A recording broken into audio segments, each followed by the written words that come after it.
Dandakaranya special zonal కమిటీకి చెందినటువంటి 27 మంది, పీపుల్స్ లిబరేషన్ గెరిల్లా ఆర్మీకి చెందినటువంటి 4, సౌత్ బస్తర్ డీబీసీకి చెందిన డివిజనల్ కమిటీకి చెందినటువంటి 9th and 30th ప్లటూన్ చెందినటువంటి 16 మంది సరెండర్ అయిందన్నమాట. వీళ్లకు తెలంగాణ రాష్ట్రం పాటిస్తున్నటువంటి పునరావాస విధానానికి అనుగుణంగా రాష్ట్ర కమిటీ సభ్యులకు 20 లక్షల రూపాయలు, డివిజనల్ కమిటీ సభ్యులకు 5 లక్షల రూపాయలు, ఏరియా కమిటీ సభ్యులకు 4 లక్షల రూపాయలు ఒక్కొక్కరికి, పార్టీ సభ్యులకు అంటే వెల్ల మెంబర్లకు 1 లక్ష రూపాయలు ఒక్కొక్కరికి నగదు బహుమతి ఇస్తాము. సహాయంగా 20,000 రూపాయలు ఇచ్చినటువంటి విధి విధానాల ప్రకారం ఆయుధాలతో బయటకు వస్తే వాళ్ళకు కూడా సపరేట్ గా అడిషనల్ గా అదనంగా వాళ్ళకు కూడా ప్రోత్సాహకాలు ఉన్నాయి. అవి ఎల్ఎంజీతో బయటకు వస్తే 5 లక్షల రూపాయలు, AK-47తో బయటకు వస్తే వెపన్తో బయటకు వస్తే 4 లక్షల రూపాయలు, ఇన్సాస్తో వస్తే 2 లక్షలు, SLRతో వస్తే 2 లక్షలు, 303 రైఫిల్తో వస్తే 1 లక్ష రూపాయలు, 12 బోర్తో వస్తే 30,000, 9mm పిస్టల్ కానీ .38 రివాల్వర్తో కానీ బయటకు వస్తే 25,000 రూపాయలు. ఈ విధంగా వాళ్ళకు ప్రోత్సాహకాలు ప్రకటించింది గవర్నమెంట్ ఆఫ్ ఇండియా హోంమంత్రిత్వ శాఖ. ఆ విధంగా వాళ్ళకు ఇచ్చేటువంటి పునరావాసానికి అదనంగా ఈ అమౌంట్ కూడా లభిస్తుంది. సో ఈ రోజు ఆయుధాలతో పాటు వచ్చినటువంటి 47 మంది అజ్ఞాత సిపిఐ మావోయిస్ట్ కాడర్లకు రాష్ట్ర ప్రభుత్వం, కేంద్ర ప్రభుత్వం కల్పించేటువంటి పునరావాస సహాయం 1,50 లక్షల రూపాయలు వీరికి పంపిణీ చేయబడుతుంది. అట్లానే గౌరవ తెలంగాణ ముఖ్యమంత్రి రేవంత్ రెడ్డి గారు ఇంతకుముందే ఆశ్వాసన చేసినట్టు, హామీ ఇచ్చినట్లు సరెండర్ అయిన వాళ్లకు ఆరోగ్య సంరక్షణ సంబంధించి ఆరోగ్య కార్డ్స్ కూడా ఇస్తున్నాము. అది ఈ ఫైలు సర్క్యులేషన్ లో ఉంది.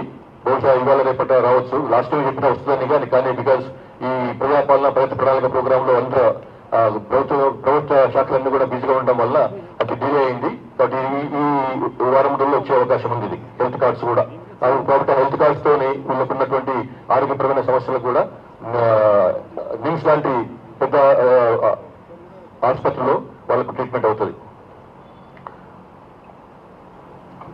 ఇట్లా మిగిలిపోయినటువంటి లాస్ట్ ఇంకనుకున్న ఇన్స్టాల్మెంట్, ఇది పెద్ద ఇన్స్టాల్మెంట్. ఇంకా ముందు ఉంటే 1 ఉండొచ్చు కానీ ఇంత పెద్ద ఉండరు బయటకు వచ్చేవాళ్ళు, ఎందుకంటే లేరు కాబట్టి.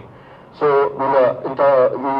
దీంట్లో వీళ్ళందరినీ బయటకు తీసుకురావడంలో అత్యంత సమర్థతతో పనిచేసినటువంటి స్పెషల్ ఇంటెలిజెన్స్ బ్రాంచ్ అధికారులు, వాళ్ళకి నాయకత్వం వహిస్తున్నటువంటి సుమతి గారు, అట్లానే దీనికి గైడ్ గా ఉంటూ సైబర్ ఇంటెలిజెన్స్ ని చక్కగా ఉపయోగిస్తున్నటువంటి గ్రోవెన్స్ సిబ్బంది, వాళ్ళ నాయకుడు అనిల్ కుమార్ గారు, వీళ్ళని ప్రోత్సహిస్తున్నటువంటి additional DG law and order garu, DG law and order Mahesh Bhagwat garu, అట్లనే additional DG intelligence Vijay Kumar గారులకు నా సంపూర్ణమైనటువంటి అభినందనలు.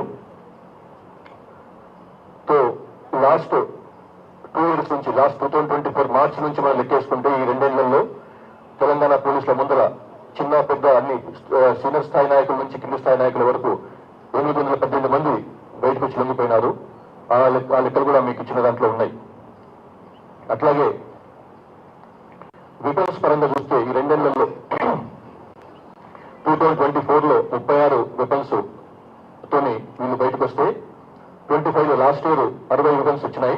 ఈ సంవత్సరం 238 వెపన్స్ తోని బయటకు వచ్చినారు, 238.